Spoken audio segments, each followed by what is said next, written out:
historic underground home. Kamangha-mangha rin ang mga simbahan na nasa ilalim ng lupa. Malakatacombs ang datingan ng mga ito.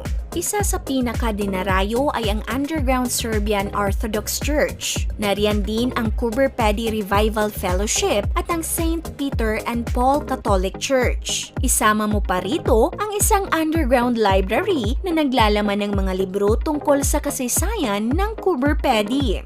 At hindi lang yan, makikita rin sa ilalim ang napakagandang Desert Cave Hotel. Meron itong bar, pool room, restaurant at gift shop.